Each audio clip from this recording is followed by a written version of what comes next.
Top. Aujourd'hui, on est dans la 3e semaine de Shoraj. Donc, on va travailler le problème de Eshetish. C'est quoi Eshetish? C'est la femme d'un autre.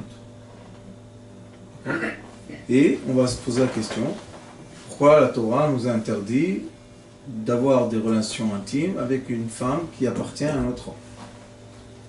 La première question est, comment un homme peut s'acheter une femme?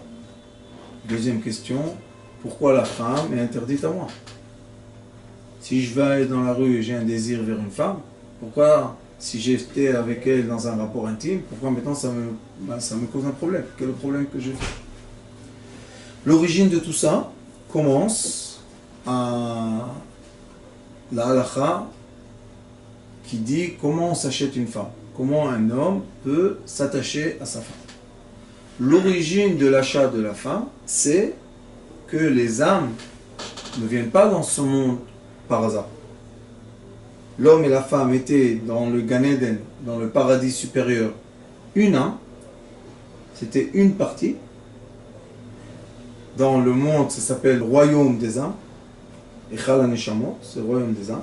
Et après, quand Akadosh Baruch Hu vient vers l'âme, il lui dit, écoute, tu dois descendre dans ce monde pour vivre dans un corps, l'âme dit, j'ai peur, je ne veux pas descendre. Et Akadosh Baruch Hu, Akadosh dit, de quoi tu as peur? Elle dit, j'ai peur de fauter. Et qu'est-ce qu'il lui répond à Akadosh Baruch Hu? Je t'ai créé pour fauter. Alors tout le monde dit, qu'est-ce que ça veut dire? Tu m'as créé pour fauter? Oui. La seule raison qu'une âme rentre dans un corps, c'est parce que l'âme et le corps ensemble peuvent toucher une étincelle divine qui est où? Dans les écorces. L'étincelle divine n'est pas dans l'air. Si elle serait dans l'air, c'est fini, on a tout réparé. Donc elle est dans des écorces. Donc l'âme qui était une descend dans le supérieur Gan Eden Elyon, se divise en masculin-féminin. Descend dans le Gan Eden Tarton, masculin-féminin. Descend chez deux parents d'un côté, deux parents de l'autre. En vrai, c'est une âme, c'est une sphère. Ils se rencontrent, ils se croisent, tic. Quand ils ont croisé, se sont croisés les âmes sœurs, ils s'unissent. Avant, dans le temps, pourquoi il y a eu un mariage religieux? Parce que dans le temps, comment ça se passait? Les gens se rencontraient seulement dans les marchés. Il y avait les marchés, 2 fois par semaine, les gens se rencontraient là-bas. Il n'y avait pas comme aujourd'hui. Aujourd'hui aussi, les grands canyons et tout, c'est des marchés. C'est des... Au lieu de faire les rues de magasins, ils ont fait des bâtiments de magasins. C'est la même chose. Et les gens se rencontrent. Et quand ils se rencontrent, ils ont l'occasion de faire un clic, d'avoir une... Et qu'est-ce qu'ils faisaient avant? Ils prenaient la femme. Elle lui plaisait, il le plaisait. Il la prenait, il allait à la maison, c'est fini. Elle a lui. Mais quand elle ne voulait plus de lui, ou il ne voulait plus d'elle, elle repartait dans le marché. Et lui repartait dans le marché, et on circule encore une fois. La Torah, elle a dit que comme on sait que l'âme appartient à l'homme, et c'est une sphère, donc on ne peut pas laisser ça comme ça, c'est pas possible. Qu'est-ce qu'on a fait? Les sages ont dit, on va faire une cérémonie. C'est quoi la choupa? La choupa, c'est une cérémonie de mariage pour annoncer à tout le monde que cette femme est mariée avec cet homme. C'est pour ça que tout le monde, quand il lui dit Mekudeshet, quand il lui donne la bague, tout le monde dit Mekudeshet, Mekudeshet, elle est à lui, elle est à lui, elle est à lui. C'est ça l'origine. Donc, ils se rencontrent, ils vont faire une choupa. La choupa, c'est une sphère qui va les unir. D'accord? Et la question est comment ils deviennent une personne. Quand on vient dans la choupa, moi je suis une identité, ma femme est une autre identité. Beaucoup d'années, j'avais une erreur, et je disais toujours qu'on prend le contenu de l'homme, on prend le contenu de la femme, on mélange. Disons que l'homme c'est de l'eau, et la femme c'est concentré de jus de raisin. Maintenant, on mélange le jus de raisin avec l'eau, ça sort un jus de raisin, et on reverse dans les deux. Et maintenant, chacun d'eux ressent l'autre. Puisque moi, je suis seulement de l'eau, je reçus le concentré du raisin. Elle, c'est seulement du concentré, elle a reçu de l'eau. Donc, on commence à se ressentir, on devient un. Mais après, j'ai étudié plus profondément, et je sais que c'est pas comme ça. La vérité est que l'homme et la femme, chacun d'eux est une moitié. Maintenant, ils s'unissent en choupa et deviennent un récipient. Et maintenant, on verse dans ce récipient une âme. C'est pour ça que c'est pas seulement qu'ils se ressentent les uns et les autres, mais ils deviennent vraiment identiques. Et c'est pour ça que les mariages, les longs mariages, quand on voit quelqu'un après 30 ans, 20 ans ensemble, il y a des identités entre eux. Ils deviennent ressemblants. Même qu'ils sont complètement différents du caractère. Mais ils ont les mêmes...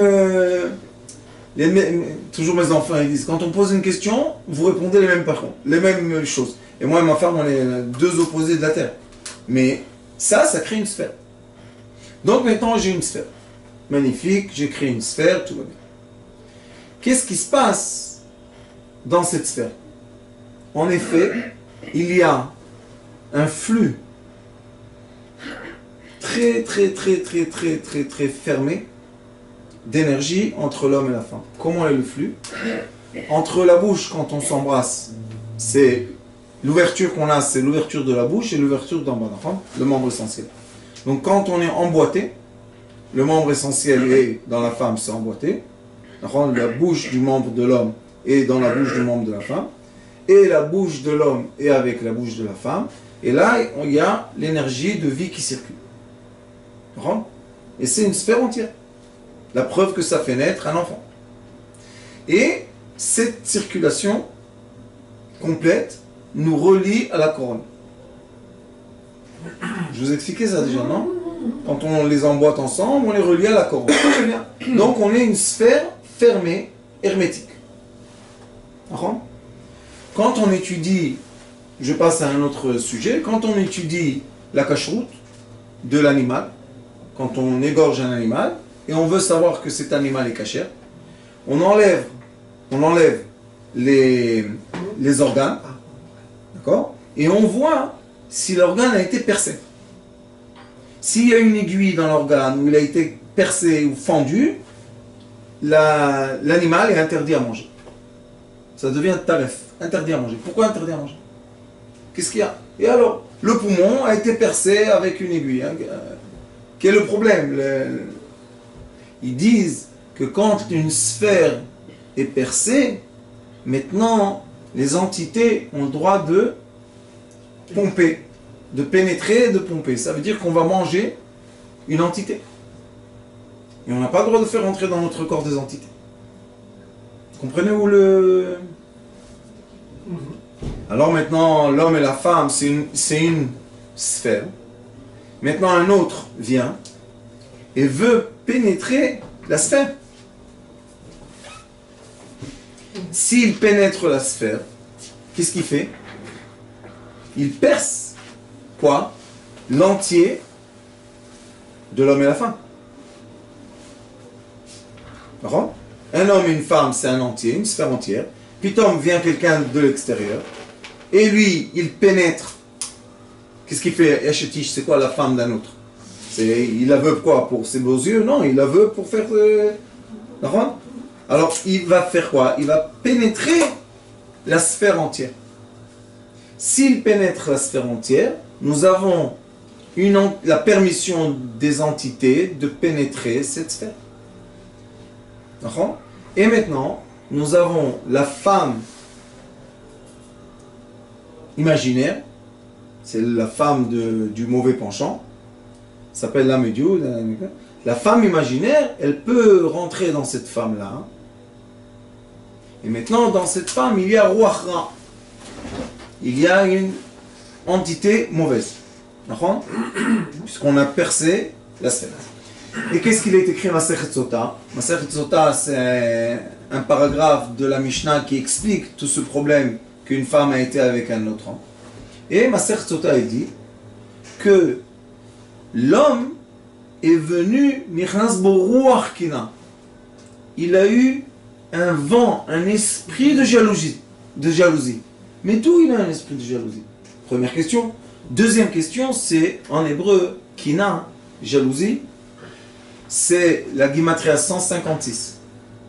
Et 156, c'est Yosef.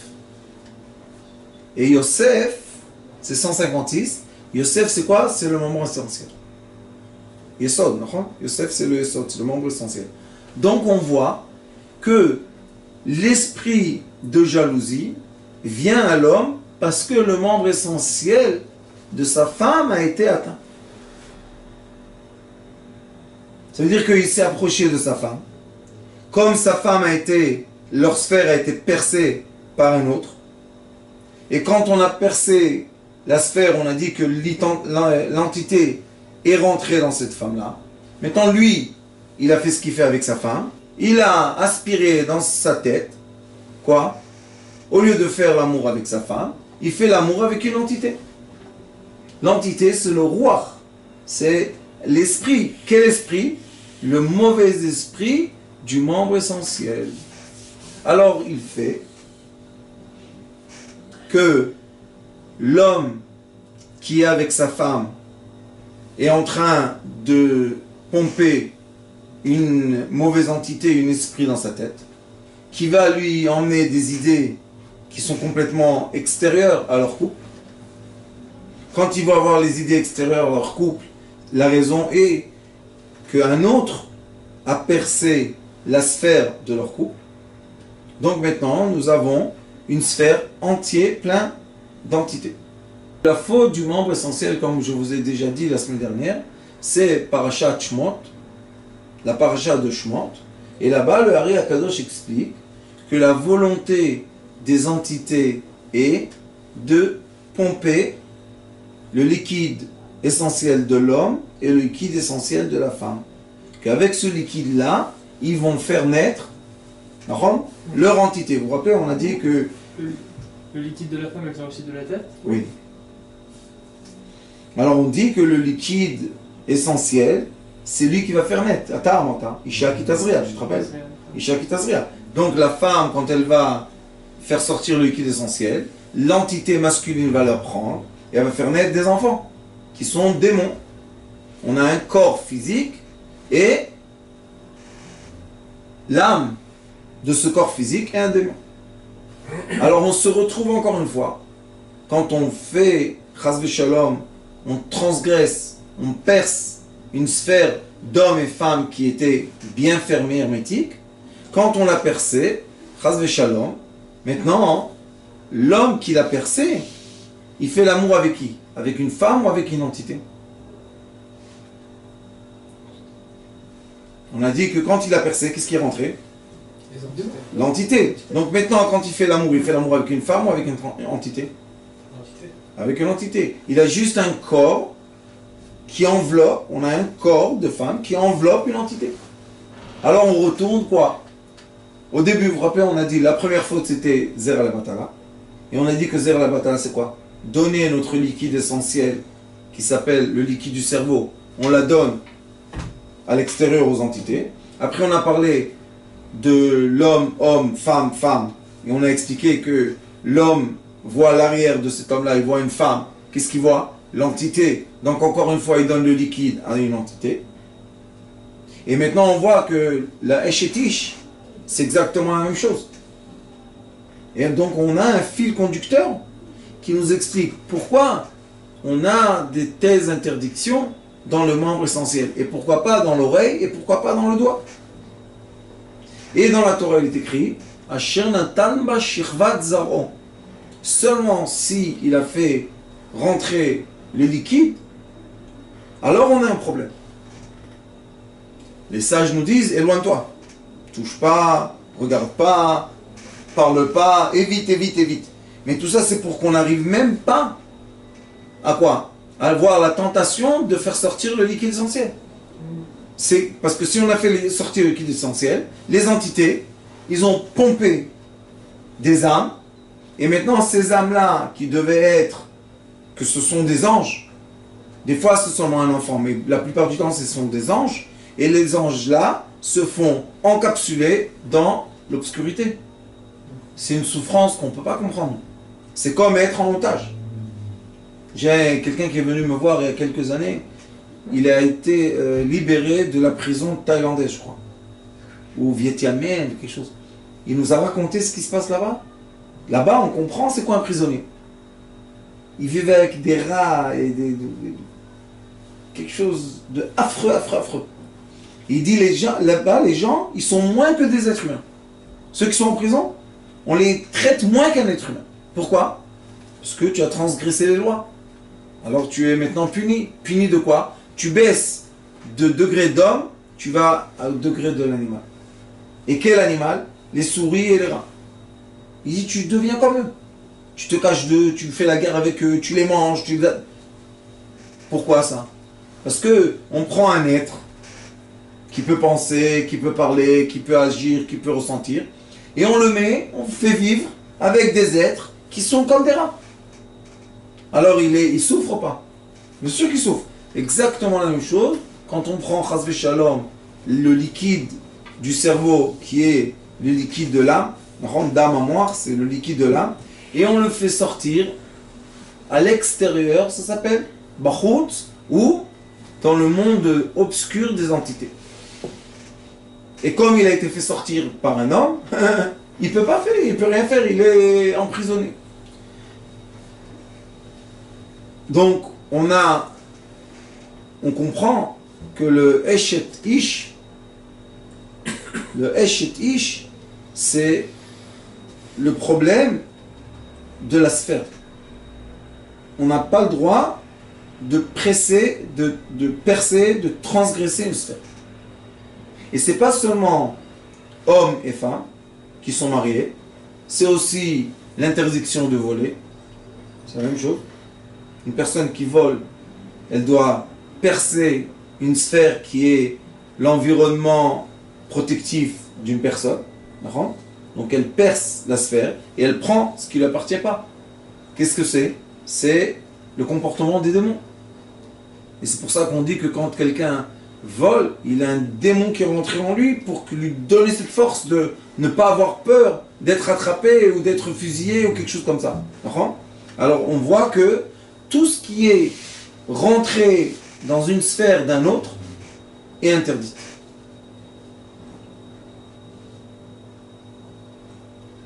Et le problème devient que l'homme, malheureusement, celui qui est oui marié, lui-même, qu'est-ce qu'il a? Sa femme a été volée. C'est pas que sa femme a été volée, puisqu'elle est là, elle est avec toi, tu peux rester marié avec elle. Non, c'est parce que maintenant, on a permis à une entité de quoi? De posséder notre femme. Maintenant, on va se poser une question qui est obligatoire. Pourquoi qu'une femme se fasse tenter ou manipuler par un autre? Qu'est-ce qui s'est passé dans ma sphère que ma femme, ou bien que moi-même, étant homme, pourquoi j'ai été tenté par une partie féminine d'une sphère fermée? C'est comme si on dit, pourquoi le coffre-fort a été, quelqu'un a pénétré? Je vais vous dire pourquoi. Le Talmud pose une question. Il dit, est-ce que la souris rentre dans les trous, ou bien le trou appelle la souris? C'est une question dans le Talmud. Et il pose la même question, vous savez c'est quoi? Est-ce que la fente d'une porte a appelé le voleur à rentrer, ou bien le voleur a trouvé la fente pour rentrer?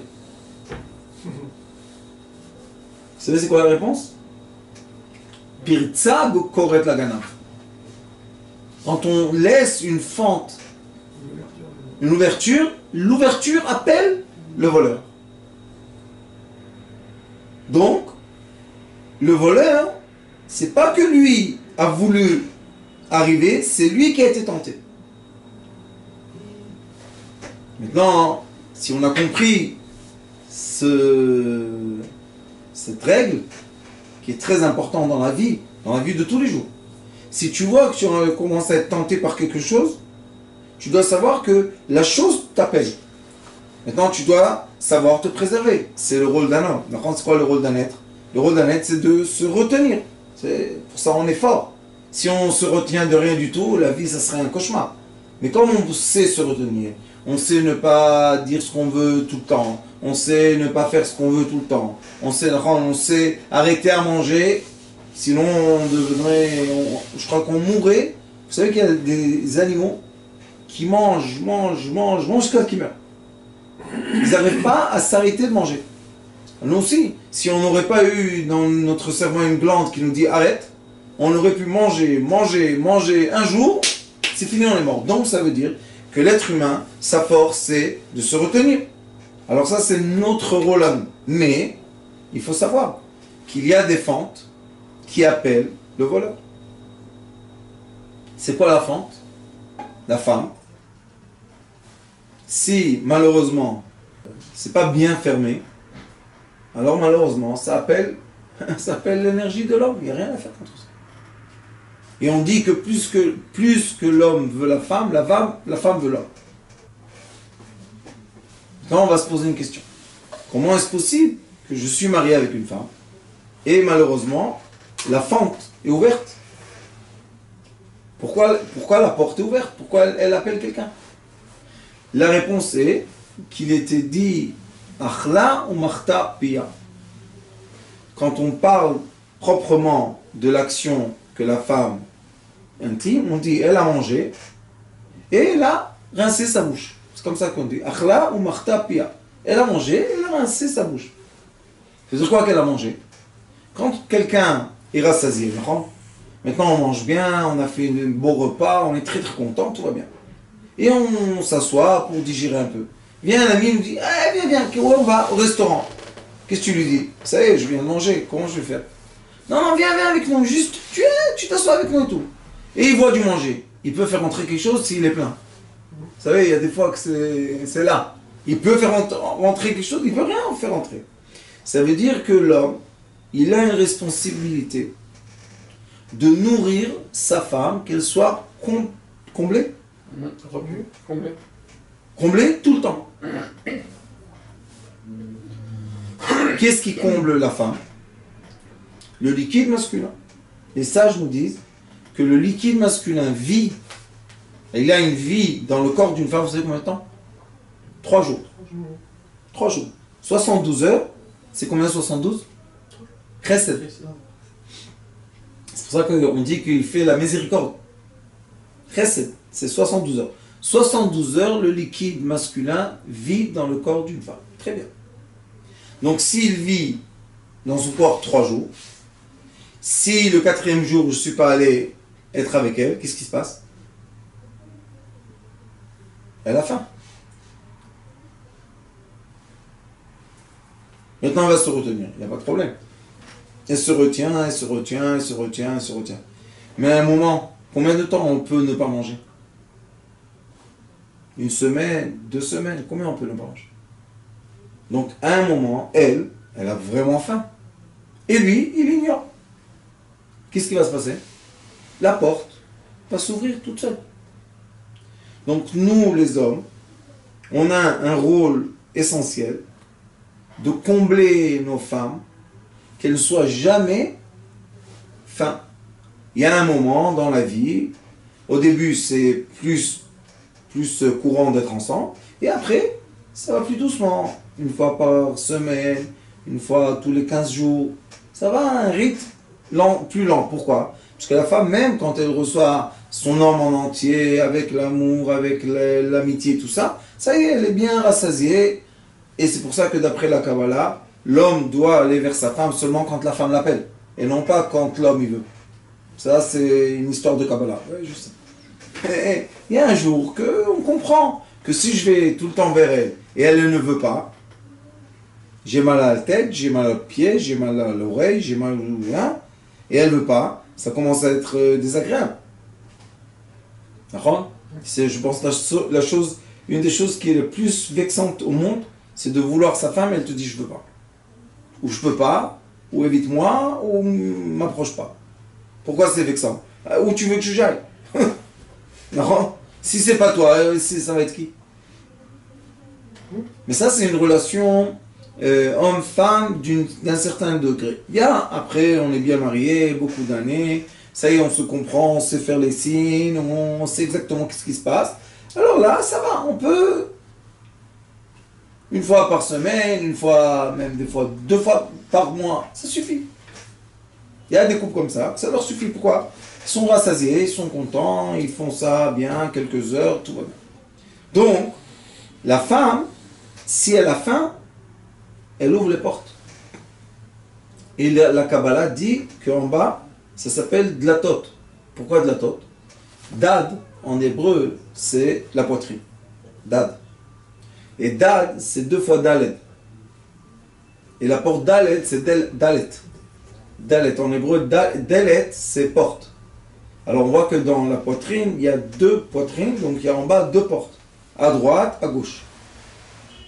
Donc elle, si elle n'est pas contente, les portes s'ouvrent toutes seules. Et qu'est-ce qu'elles font? Elles attirent l'homme. Et la Mishnah nous dit que si un homme, exprès pour torturer sa femme, il la laisse 2 Shabbats sans être avec elle, il est écrit qu'elle peut aller au Beth Din, au tribunal, dire « Mon mari, pour me torturer, il n'est pas avec moi, ça fait déjà 2 Shabbats de suite. 1, il est obligé de donner un Ktuba. 2, il est obligé de donner un get. » Pourquoi on l'oblige? Parce qu'on lui dit « Tu tortures cette femme. » Si toi, tu ne serais pas là, il y aurait un autre qui pourrait être là, un mari. Donc pourquoi tu la tortures? Et c'est quoi la torture? La torture, c'est affamer quelqu'un. On n'a pas le droit d'affamer la femme. Donc, l'homme marié a une grande responsabilité vis-à-vis de sa femme, de la combler tout le temps. On peut la combler aussi d'une autre façon. Sachez que la femme, il est écrit dans la Ktuba 2 choses. Ksuta et onata. On a une fois l'acte intime et une fois on a ksuta. Ksuta, l'habit de la femme, c'est quand elle s'achète un habit, on lui achète un bijou. On doit toujours la combler, on doit toujours ressentir qu'on lui donne, qu'on la remplit, on lui achète des fleurs. Des fois la femme est interdite, qu'est-ce qu'on fait? On va la laisser comme ça? Non, on en met un petit chocolat. Il faut toujours quelle est son intention vers nous. Dès que Chas v'Shalom, elle a eu un relâchement d'attention, ça veut dire qu'elle a réussi à se faire magnétiser pour tourner sa tête vers un autre, ça veut dire que nous, on n'a pas fait le travail comme il faut. Je sais qu'il y a des gens qui vont dire que c'est des fois impossible de combler leur femme. Moi je dis, ils sont fainéants. Si tu voudrais une autre, tu sais la combler? Oui, alors pourquoi pas avec ta femme? Investis tout ce que tu as chez elle. Pourquoi tu investis là-bas? Non, elle, j'arrive pas. Mais elle, j'arrive. Non. Elle, tu veux plus. Et elle, tu veux plus. C'est tout. Maintenant, la femme, la pauvre, il est écrit que la femme, d'Atan Kala, elle est facile à manipuler ou à tenter. La femme, elle est plus facile que l'homme. Donc, maintenant, elle est très fragile. Si elle est fragile, si quelqu'un a réussi à percer ce couple, que Dieu nous en préserve. Et vous savez que beaucoup, j'ai entendu beaucoup d'histoires malheureusement de choses comme ça. Beaucoup de fois, c'est l'ami intime de l'homme. Beaucoup de fois, c'est quelqu'un de la famille très très proche. C'est très très rare que ce soit quelqu'un de très loin. Que par hasard, elle a rencontré beaucoup de fois au travail, les patrons, les avocats. Donc, elles, les femmes même, elles ont aussi une responsabilité. C'est pour ça que je dis que le tikkun de Yesod, c'est pas seulement l'homme, c'est aussi la femme, puisque la preuve que la femme qui a fait cette erreur, elle aussi, elle doit faire tchouva sur cette erreur. C'est pas facile qu'on la laisse comme ça. D'accord? Donc, qu'est-ce qu'on doit faire pour éviter ce problème? 2 choses. La première, c'est que la femme doit être très à l'aise avec son mari pour pouvoir lui faire le signe qu'elle a besoin de lui. D'accord? Si elle n'est pas à l'aise avec lui, elle a honte de lui, elle est gênée de lui, et elle ne lui fait pas le signe à temps, malheureusement, elle va marcher dans la rue sans vouloir. C'est pas que maintenant elle est en train de mettre un panneau, venez, venez. C'est sans vouloir, physiquement, ou bien on va dire chimiquement, biochimiquement, il y a des hormones qui disent, viens. C'est comme j'ai dit que la fente appelle le voleur. Première chose. La deuxième chose est que la femme doit être à l'écoute de son corps. Tu peux pas dire non, ça va, ça fait rien, moi ça fait rien, moi ça fait rien. Comment toi ça fait rien? Et à la fin on tombe dans une histoire comme ça. Au lieu de tomber avec un autre, sois avec ton mari. Ça fait rien, il est fatigué, ça fait rien, il est occupé, ça fait rien, il est dans les affaires, ça fait rien, je suis... Troisième chose, l'homme doit être attentif à sa femme tout le temps. Moi je dis toujours, la matzah, c'est la galette. La matzah, vous savez qu'il y a une halakha, il y a une règle qui dit, on n'a pas le droit de laisser la pâte un instant, parce que si on la laisse, c'est khametz, c'est plus une matzah. Une femme, c'est comme une pâte. Il faut tout le temps s'occuper d'elle. Tout le temps. Elles ont besoin tout le temps qu'on leur donne de l'intention, tout le temps qu'on fasse attention à elles, tout le temps qu'on donne un compliment. Bon, ça y est, je t'ai dit que tu es belle la première fois, la deuxième fois, ça y est, tu es restée belle. J'ai pas changé. Tu n'as pas vu que j'ai maigri un peu? Pourquoi elle doit venir vers lui? Non, lui, il doit venir vers elle. Ça, c'est l'attention. Deuxième chose très importante. Jamais laisser le porte-monnaie d'une femme sans argent. Jamais. Tu te débrouilles, tu fais ce que tu veux, mais jamais laisser le porte-monnaie sans argent. Et malheureusement, il y a beaucoup d'hommes qui prennent l'argent de la femme. Pas, non seulement ils donnent, ils prennent. Et eux, ils se mettent de côté, ils font des trucs et tout. Et la femme, elle reste sec. Quand elle est sec, malheureusement, l'espace de la femme ne peut pas rester sec. Qu'est-ce qu'il va attendre? Il va appeler quelqu'un qui va venir combler. Et des fois, ça commence avec de l'argent.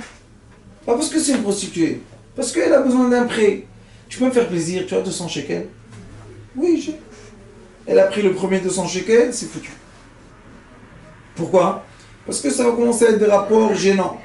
Elle n'a pas à rendre, lui il fait un coup d'œil, elle ne sait pas comment se comporter, elle se dit, bon, c'est quoi la matière la moins chère à vendre? C'est mon corps. Parce que tout simplement, il y a la nature, on doit adapter, pas adapter. Les règles de la Torah sont les règles de la nature. C'est ça que les gens ne comprennent pas. Ils pensent que les règles de la Torah ce sont des règles qui ont été imposées sur l'homme. Non, les règles de la Torah sont exactement adaptées à l'être. C'est, je crois, l'adaptation la plus juste possible sur Terre. Donc, l'être doit toujours combler sa femme. Il doit toujours faire attention qu'elle ait dans son porte-monnaie ce qu'elle a besoin. Une fois, ma femme m'a dit, il y a quelques années, il n'y a pas longtemps, hein, elle m'a dit, dis-moi, ça t'a l'air normal que chaque fois que j'ai pas d'argent, je dois venir demander. Pourquoi je dois venir demander? Qu'est-ce que je fais avec l'argent? Je m'achète des bijoux, Quoi? J'achète le manger à la maison, je m'occupe des enfants, j'achète... Quoi? C'est pour moi seulement? C'est pour nous tous. Elle me dit, toi, tu manges pas, tu profites pas? Je lui dis oui. Je lui dis, tu sais quoi? Bonne réflexion. J'ai jamais pensé à ça. Peut-être un peu le machoïsme qu'elle a besoin de me dire, Raph, tu peux donner? Je lui dis, ah, tiens, ma fille. Peut-être. Je lui dis, tu sais quoi? Bonne réflexion. Alors maintenant, qu'est-ce que je fais? Avant de sortir de la maison, je vais voir son porte-monnaie. Je vais voir, s'il n'y a pas, je mets dedans de l'argent. Même si tu mets 100 shekels. C'est pas beaucoup 100 shekels, c'est 20 euros. Même ça, si tu mets, elle sait que son mari, il pense à elle. Son mari, il veut lui donner. Son mari, il veut la combler. Donc quand elle sort dans la rue, elle va dans les roues, dans la rue, dans la voiture, dans le métro, partout, elle a quoi dans sa tête? J'ai l'homme qui me comble. Donc, elle ne va pas ouvrir les portes, malheureusement, à toutes sortes de mauvaises choses. Un autre aspect dans cette histoire de l'homme, la femme d'un homme, c'est que si moi, chas shalom, j'ai réussi à avoir l'envie de la femme d'un autre, et on a étudié quand on a parlé de Zer al-Batala que la femme elle a aussi Zer al-Batala, et on a dit que quand elle fait Zer al-Batala, ça veut dire qu'il y a le démon qui vient profiter de son corps. Vous vous rappelez ce qu'il dit le Ari Akadosh, Shara Kavana. Donc, s'il y a le démon qui vient profiter de son corps, ça veut dire que moi, si j'ai percé la sphère d'un homme et d'une femme, et j'ai été profiter de son corps, ça veut dire que moi-même, j'ai en moi une force d'un démon. J'ai des mauvaises pensées, mauvaises paroles, mauvaise conduite. Donc ça veut dire que sa propre sphère, elle a déjà été percée précédemment. À lui. À lui. Pour Exactement. pouvoir percer notre sphère. Exactement. Ça veut dire que lui-même, il y a le démon qui a réussi à pénétrer son corps. Il n'y a pas de fin à ça. Si. La fin de ça, c'est très simple. L'amour. Amour en hébreu, ahava, c'est un. Union. Echad. Quand on est un, on redevient sur terre ce qu'on était, vous vous rappelez le début du cours, on redevient sur terre l'âme qui était dans le royaume des âmes. C'est fini, on est une sphère. Ni l'homme est pénétré, ni la femme est pénétrée. On se protège les uns les autres. C'est pour ça que quand on a étudié, ça fait des années déjà qu'on enseigne le Torah Tabayt, moi toujours, j'apprends le Hari, j'enseigne le Hari, la Halacha, toujours on voit qu'il y a un commandement qui dit protégez-vous, préservez-vous. Comment on peut se protéger, se préserver? Il y a une seule façon, c'est d'avoir le plaisir ensemble. Ça veut dire qu'on n'est pas là pour un besoin, on est là pour un plaisir. On n'est pas là pour un désir, on est là pour un plaisir. Quelle est la différence entre un désir et un plaisir? Le cheminement de l'action. Si j'ai eu le désir, c'est bien, ça m'a réveillé, ça m'a stimulé à aller vers ma femme, c'est très très bien. Mais maintenant, quand j'étais avec elle, qu'est-ce que je fais? Est-ce que je transforme notre action en plaisir? Et ça, c'est quand on se comporte tout doucement, ça, on étudie, on va continuer après le Shovavim. Ou bien, je transforme ça en quoi? Mon propre plaisir. C'est pas ton plaisir, c'est mon désir. Maintenant, quand c'est mon désir, la femme, ça devient, excusez-moi de vous dire, mais rien du tout. Ça devient un client, un récipient à faire ce besoin. C'est pas beau. Une fois, il y a un monsieur qui m'a dit, tu sais, chaque fois que je finis avec ma femme la mitzvah, je lui dis merci ma femme de m'avoir permis de dégager toutes les mauvaises pensées que j'avais dans la tête. Je dis, t'es sûr de ce que tu dis? Oui, oui, oui. On m'a dit que la femme, elle est là pour qu'on ne faute pas. Je dis, les enfants qui sont nés de toi, c'est des... C'est des quoi? C'est des conséquences de... C'est bizarre un peu, non? Après que je lui ai expliqué, il m'a dit, ouais, t'as raison. Il m'a dit, mais je suis grand-père maintenant, qu'est-ce que je vais faire?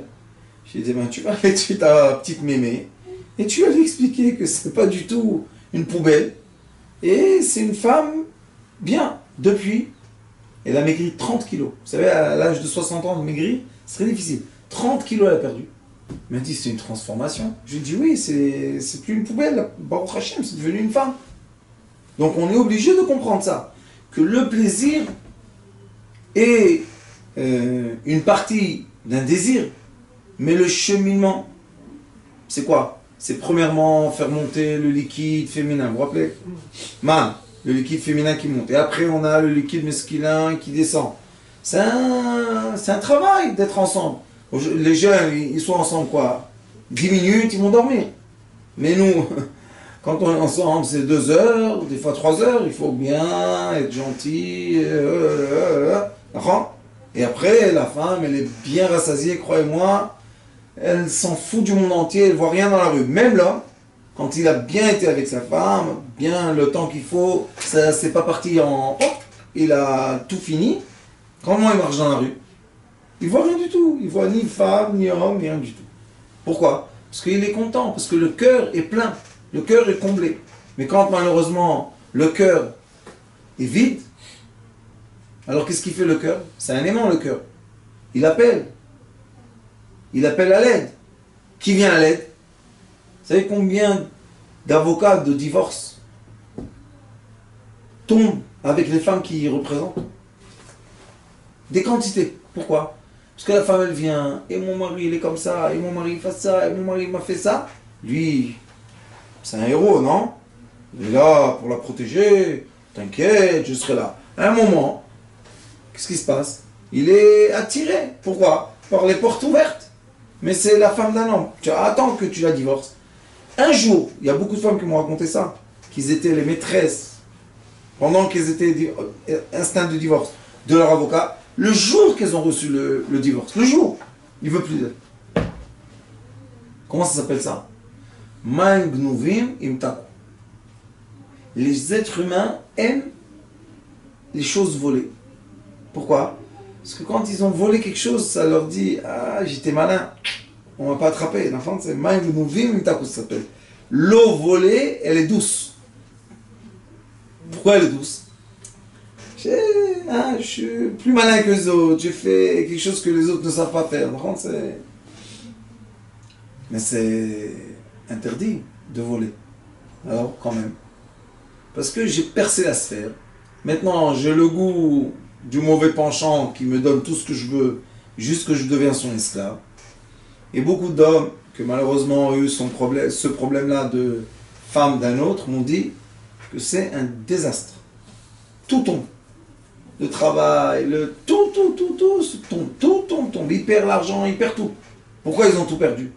Parce que comme toi, tu as percé une sphère, et maintenant la sphère a été entière d'entités, maintenant les entités ils vont vers toi, et qu'est-ce qu'ils font? Ils aspirent tout à bracha. Comme on a dit qu'une personne, pendant les Shuvavim, ils ont fait naître des entités. Les entités, c'est elles qui prennent toute l'abondance qui vient. C'est pour ça qu'à la fin de Shuvavim, quand on va sortir d'Égypte, Baruch Hashem, comment on est sorti d'Égypte? Avec de l'or, de l'argent, on est sorti avec la richesse. Ça veut dire que la personne qui répare, qui reconstruit le membre essentiel et qui se sépare de toutes ces entités-là, qui n'arrivent pas à pomper tout ce qu'il y a autour d'eux, cette personne-là, Baruch Hashem, elle a la bracha. Quand elle ouvre les mains, elle a la bracha. Elle a l'abondance, la bracha, l'abondance. Alors ceux qui veulent l'abondance, ils doivent savoir, quand je suis tenté ou attiré par une femme mariée, je préfère rentrer dans le feu que de rentrer dans cette sphère. Et la réparation de ça est quoi? Occupe-toi de ta sphère. Occupe-toi de ce que tu as chez toi à la maison, parce que ce que tu t'as fait à ton prochain, que Dieu t'en préserve, qu'on te fasse à toi aussi. Hein, c'est pas agréable. Et je parle de femmes séparées, et de femmes en instinct de divorce, tout. Tant qu'elle est mekudeshet, c'est interdit. Après, il n'y a pas de problème. C'est une femme libre. On a le droit d'être ensemble. Baruch Adonai Leolam. Amen. Amen.